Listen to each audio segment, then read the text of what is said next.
Hi, my name is Rachelle Atalla and this is my creative commission piece for the Alasdair Gray archive called Waste Management. It was only when the sewers began to spill onto the streets that Ruth finally managed to land herself a full-time job. As part of the council's night shift team, she arrived at the Kirkcaldy's depot before 7 p.m. to start her usual shift. Her shift partner was already waiting for her in the driver's seat of their van. "Flick through that magazine there," he said, nodding to a brochure on the dashboard as Ruth climbed into the passenger side. "The wife thinks a walk-in shower would be better, but I do like a bath." Ruth clipped her seatbelt and he waited for her to open the brochure at the marked down page. Gavin's newest obsession was deciding what to spend the lump sum from his pension on. "So what do you think?" he asked. It was image after image of walk-in showers that all looked identical. "I don't know. They're all nice," Ruth said. She doubted pensions would exist in her future, not that she could really see herself growing old. "Ah, come on, you know about this stuff, design and that, the feel of a space." She closed the brochure over, returning it to the dashboard. "My degree is in sculpture and environmental art." He rolled his eyes, turning on the ignition. They parked near the cathedral, where several drains needed unblocking. With a years-long delay in completing the sewage upgrades, it was Ruth and Gavin's job to disguise the worst of the ongoing disruption. Using manhole keys, they lifted the first drain cover together, a sludge of sewage before them. "What do you reckon?" Gavin said. "Jet or rod it?" "Rod it," she finally said. He smiled, nodding as he opened the back of the van. "You'll go far in this job, Ruth, mark my words, a career for life if you want it." She kept her eyes on the blocked drain, tried to tell herself it was all a source of creative inspiration. If only she could remember what interested her, what moved or provoked her. After, they arrived at one of the hidden creases of abandoned land, where huge concrete posts propped the overhead motorway lanes between Charing Cross. The fly tipping was endless. There was a stained single mattress, a canvas of bodily fluids, and Ruth thought about the particles of oneself that came away and left their mark. Opening the side door of the van, they each took one end of the mattress, heaving it in, before lifting and sifting through other objects. A toaster, a broken piece of IKEA furniture, something from the Kallax range that couldn't be salvaged. Finally, they got back into the van and reversed, the fan heaters blowing at their fullest. A sleepy warmth settled across Ruth's face. It was only as Gavin indicated left, the motion gently shunting her against her door, that she straightened. The vehicle came to a stop outside the public toilets on Charlotte Street. "Quick comfort break," Gavin said, exiting the van. Ruth followed him out. It took him a moment to unlock the toilet doors with a set of keys he struggled to remove from the loop of his luminous yellow work trousers. And then they parted, Ruth turning right, entering the empty female block and switching on the lights. It was cold and damp and she was quick to enter a cubicle. Everything around her was made of metal, except for the floor and ceiling. She hovered over the pan, refusing to sit, some of her urine hitting the rim of the seat. She reached for toilet paper, but there was none, and the flush didn't work, nothing but a splutter, barely any water in the cistern. Out by the sinks, the soap dispensers were empty, and the tap in the corner was constantly running with cold water.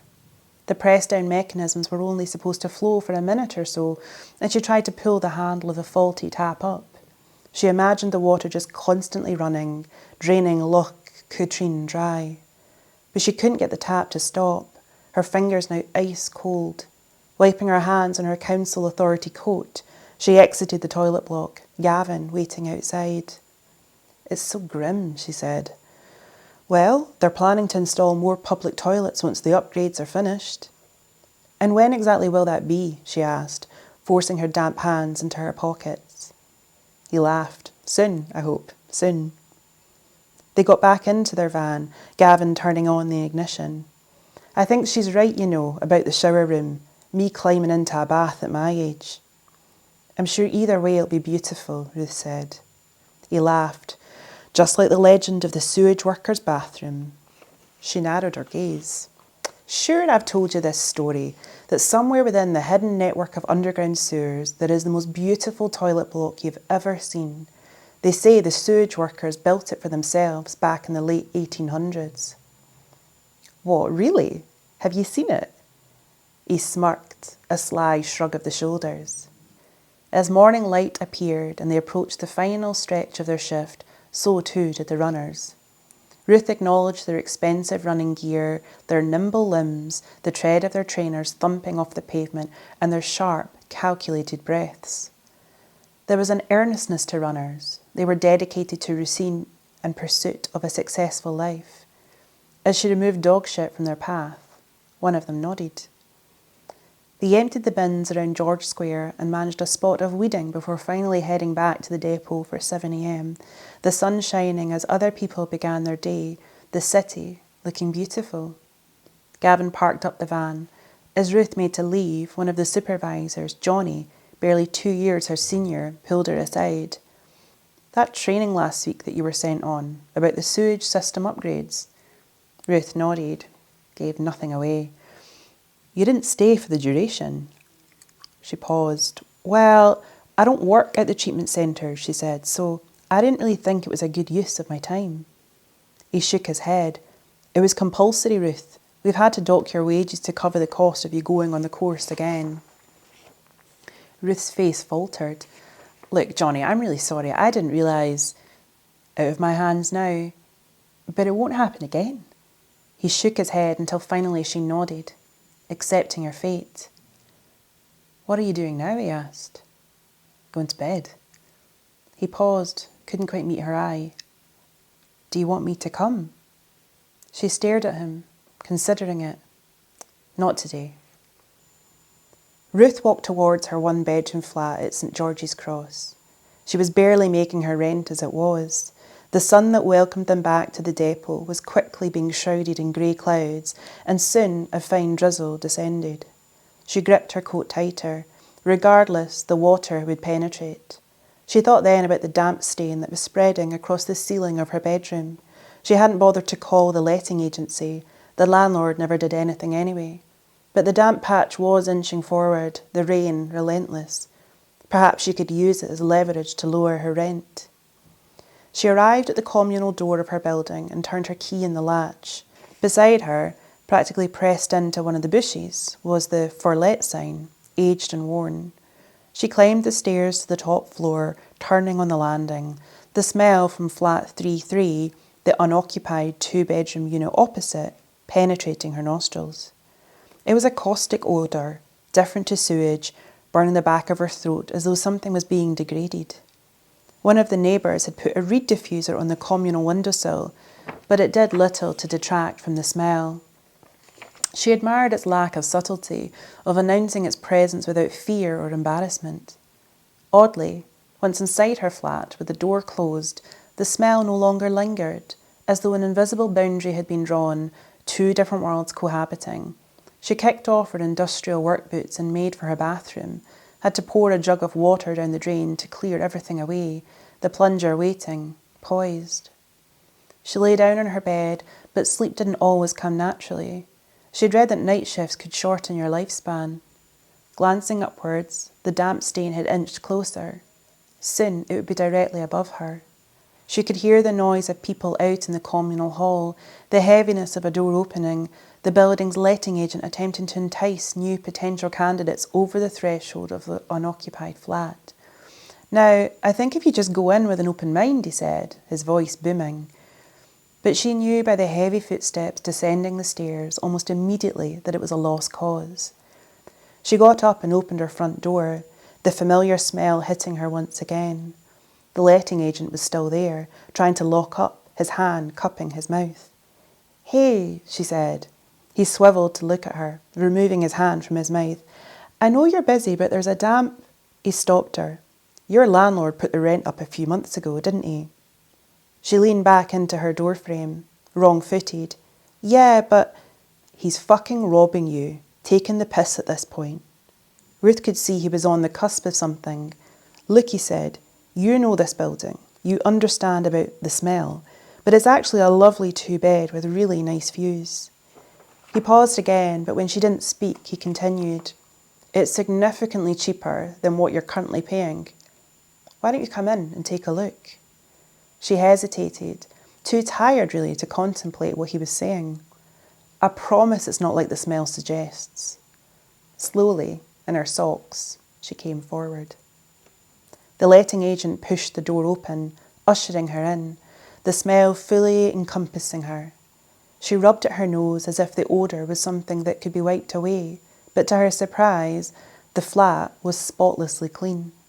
There was a nice double-sized bedroom of bigger dimensions than hers, a chest of drawers, built-in wardrobe, and a modern bed frame with spotless mattress. She pressed her hand to the mattress, approved of its firmness. She followed the letting agent's footsteps into a pleasant, open-plan kitchen, dining, living room space and nodded, pleased by what she saw. The kitchen even had an integrated slimline dishwasher. The smell seemed less intrusive now, something capable of fading into the background, until she turned to look at the agent who had drawn his sleeve over his hand again, pressing it hard across his nose and mouth, removing it instantly but not quickly enough. The second bedroom was off a door in the living space, and it opened into a neater, smaller but perfectly reasonable size second bedroom. Ruth was already imagining what she would use the space for. A studio perhaps, the light near perfect. She came out of the second bedroom and stood for a moment, circling, wanting to embrace the challenge of seeing if she could dispel the odour that lingered within the walls. She returned to the small hall, standing over the threshold to the living space, the only doors present before her those of the first bedroom and the front door. She came back into the open living space. Where's the bathroom? The letting agent said. Yeah, so here's the thing. She couldn't really understand him not being able to immediately rectify her confusion. Of course there was a bathroom. Have you ever opened one of the back storage cupboards down on the ground floor? He said. She shook her head, still confused. Well, this particular flat for many years was owned by the same occupant, an elderly man who, back in the late 50s, refused to have bathroom plumbing installed when all the other flats were getting it done. The letting agent shrugged, tried to laugh, something to do with him being suspicious of change, believed the council were doing dodgy dealings and didn't want them taking away the communal kludgy. He pointed to an old, corroding key hanging on a hook by the intercom. That's the key for the toilet. Ruth faltered. There's no bathroom in this property. That's what you're saying. Slowly, the letting agent nodded. Is that a deal breaker for you? She looked around. But how do I wash? She asked. It's about being creative, he said, extending his hands outwards as though taking in a great expanse. All those people on the internet who are choosing to live in camper vans, they don't have bathrooms and they make it work. He looked her up and down then. Do you use a gym? There's one just along in St George's Road, minutes away, and it always has hot showers. She hesitated, liked the idea of being someone who joined a gym. I'll let you into a secret while the price is still low, the letting agent said. The current owner intends to install a bathroom, giving up the second bedroom, but it can't be done until the upgrades are completed. No feasible access until then. They're meant to be completed soon, Ruth finally said. The upgrades, I mean. The letting agent smiled wildly. Well, that's ideal then, isn't it? Ruth moved in a week later, dragging her limited possessions from one door across the hall into the other. She was confident she could eradicate the smell, was trying to put a name to the stench, the taste of it. She pivoted between comparisons, deciding it was reminiscent of compost bins, natural, rotting contents being broken down and reconstituted. She fleetingly wondered then if something terrible had happened in this space, and it was the smell of guilt that festered. Or perhaps the flat was haunted, and it was the stench of a ghost who couldn't leave. Regardless, she slept better than usual on her first night. But in the morning, reality began to surface, her bladder bulging after a restful 9 hours of sleep. Ruth grabbed her grandmother's old antique porcelain bedpan, urine still in it from the night before. She glanced around as she hunkered over it as though someone might be watching. Why did she even have her grandmother's bedpan? Maybe because she thought it was a beautiful object, dissociating it from its intended purpose. She took the key and the bedpan and balanced both in her hands all the way down to the ground floor, unlocking the cupboard, a draught on her shins from the cat flap on the communal back door that led to an enclosed garden. The windowless, freezing cupboard stood in complete darkness and, pressing the pot to her stomach, she felt for the cord, pulling on it, a strange muted orange glow filling the space. She'd never seen a light bulb quite this colour before. Carefully, she tipped the contents of her bedpan down the toilet, the splash of liquid meeting more liquid. The small sink was directly opposite the toilet bowl, the space so cramped that she could easily sit on the toilet and wash her hands at the same time. Above, there were cobwebs, the lingering sensation of a spider not so far away. As she locked the cupboard again, making for the stairs, there was a tension in her stomach, the fear of having made a terrible mistake. That night, Gavin was waiting for her in the depot. "Have you heard?" he asked, as he offered her a rhubarb and custard boiled sweet. "What?" she answered, removing the sweetie from its wrapper. "They've run out of money," he said, as though she would understand what he was talking about. "The council, to finish the sewage upgrades." She stopped, her thoughts turning to her toilet that was and wasn't there. "No, that's not right," she said, her voice rising, indignant. "It's going to be finished soon. You said so." He exhaled, mournful in his posture. "There goes my fancy shower room." They drove in silence, Ruth endlessly scrolling. There was nothing until there was something. An official statement from the council stating that despite every effort having been made, the completion to the city's sewage system upgrades were on hold indefinitely due to financial constraints and economic downturn. Soon after, the local 9 o'clock news had 3 people on a purple sofa debating the issue. The council's representative they'd wheeled out was outlandishly defensive, shifting repeatedly on the sofa. "The council appreciates everyone's patience at this time," she said, her words practised. "We unreservedly apologise for the inconvenience and uncertainty, but we are confident that if everyone behaves in a community-minded manner, then we'll be able to find a way forward." The representative paused, swallowed, Ruth bringing the phone closer to her face. "These are indeed unprecedented times, but we, the people of Glasgow, are resourceful people." Ruth's stomach knotted, an anxiousness that overshadowed everything. Gavin reached over, his large and calloused hand taking the phone from her. "Doom scrolling won't help, lass." "But we can't carry on like this." "It'll be okay," he said weakly, as he indicated left, bringing the van to a stop in front of another set of locked-up public toilets. "Maybe I should think about one of those indoor compost toilets," he added. "Wouldn't be bad for my garden either." Ruth stared at him. "And well, you won't need to worry about any of that either," he said, nudging her. "You don't shit or fart anyway, too proper for that sort of thing." He went to remove the master keys from the loop of his trousers before reaching to open his door. Ruth stopped him.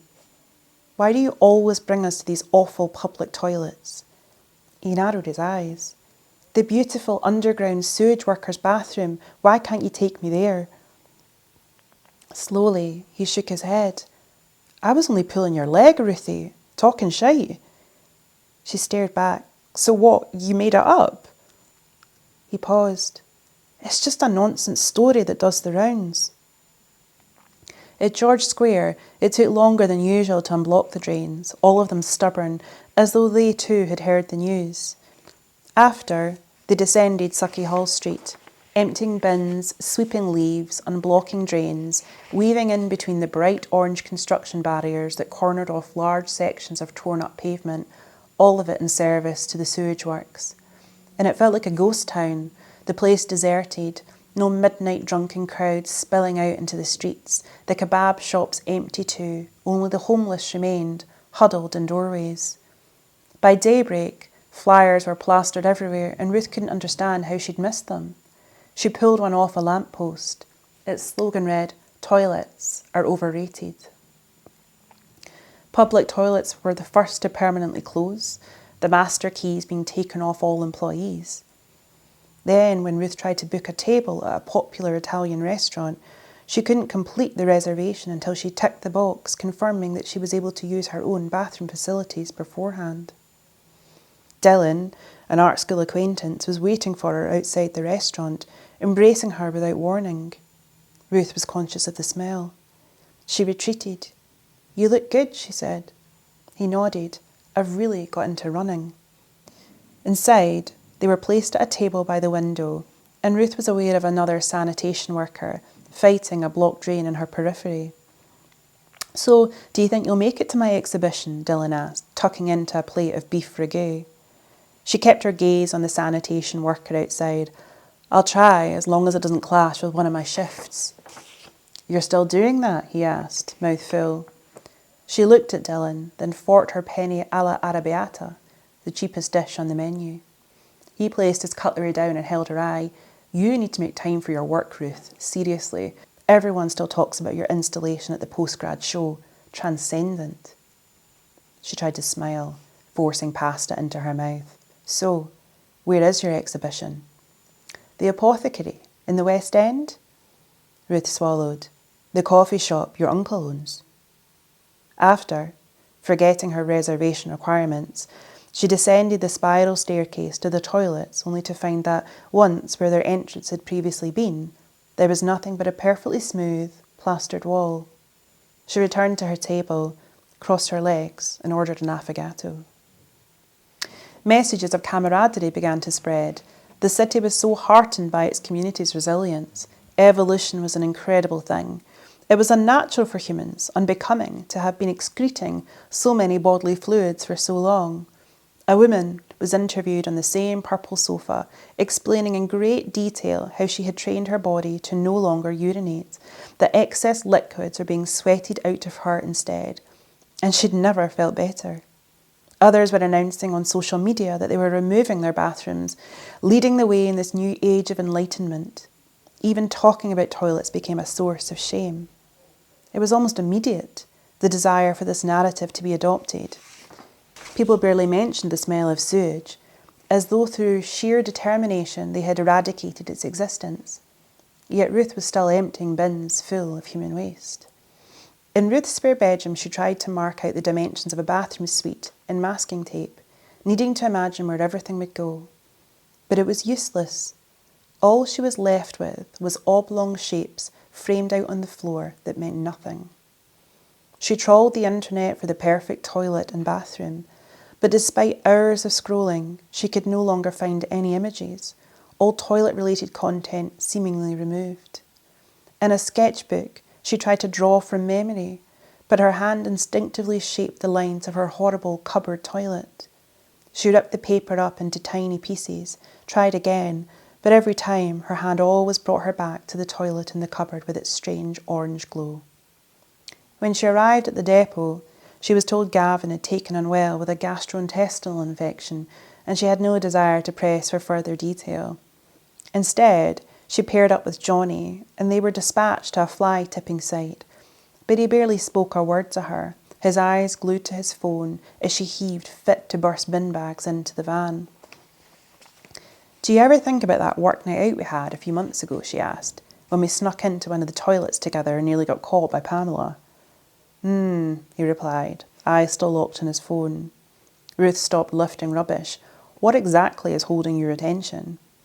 He looked up, briefly. "Sorry, loads of people are trying to buy property out in the countryside, like prices are tripling." "Why?" she asked. He shrugged. "Easier to piss and shit in the woods, I guess."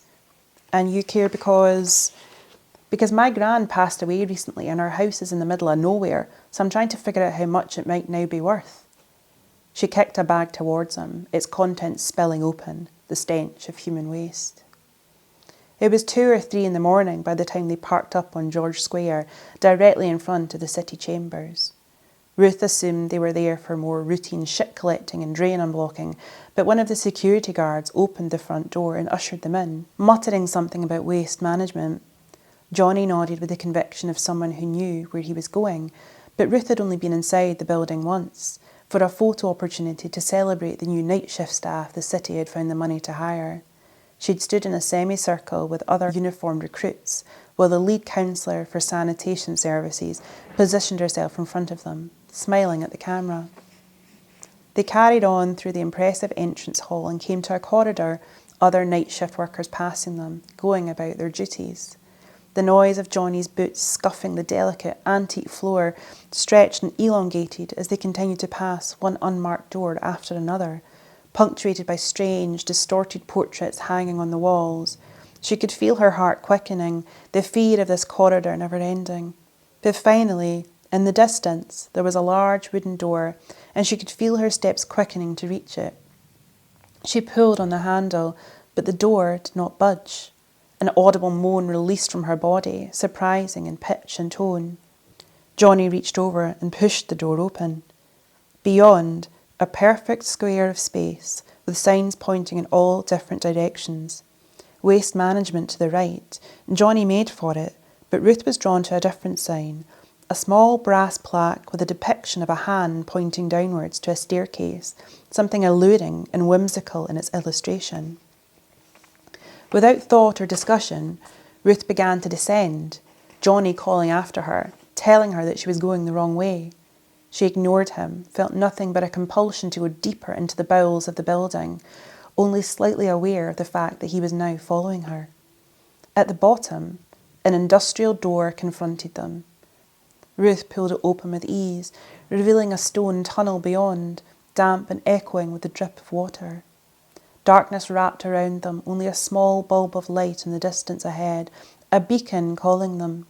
The ground under their feet was wet, the slightest splash of water with every step they took. Ruth was aware of the silhouette of pipes, overhead and to the side. And she might have been imagining it, but she was sure that with each step, she was getting closer to a stench that was so familiar. Home. Finally, illuminated in light, a beautiful wooden door with a polished plaque and 2 words, the lavatory. Her fingers brushed against the wood of the door, it opening as though of its own volition. And there it was, a huge cast iron radiator, sparkling chrome fixtures, a row of porcelain sinks that were so blindingly white that she felt the need to avert her gaze. Glorious green antique tiles and trim, the flooring an exquisite pattern of mosaic. Johnny was speaking now, but his words were indistinguishable, redundant. She made for the row of toilet cubicles, 4 perfectly hinged wooden doors open and waiting to receive patrons. She was overwhelmed then, a sudden and inescapable need to urinate. She rushed into the first cubicle, the lock on the door sliding easily into place. Breathless, she admired the old cistern overhead, tracing her finger down the beauty of the pull chain. She lifted the wooden lid of the toilet seat, peered down, a porcelain blue floral motif hand-painted around the rim of the pan, but not a drop of water within. Paralysed, she swallowed. She shook her head, tears stinging her eyes. Weakly, she pulled on the chain of the cistern overhead, but of course nothing happened. She crouched then to see the toilet wasn't installed. It was all an illusion. With tears running down her cheeks, there was nothing left to do. She couldn't hold it any longer. She undid her trousers and pissed into the empty pan, the noise painful and lasting. When she stood, there was no toilet paper to wipe, her urine dark yellow and screaming of dehydration. A kidney infection looked likely. Well, you only needed one. Johnny was standing by the sinks. He didn't need to say anything. Ruth went through the motions of pretending to wash her hands, reaching for the imaginary soap resting in an antique dish, lathering her hands with great care and attention, not missing an inch of skin. Finally, theatrically, she turned the empty chrome hot tap on, winced as though the temperature was boiling, visualised the foam and bubbles settling in the plug hole, the soap washing away. Slowly, she turned the tap off, reached for an invisible but perfectly folded hand towel, and began to dab and dry. She reached into her pocket, but felt only the old corroding key to her toilet back at home, the weight of it now pulling on the fabric of her trousers.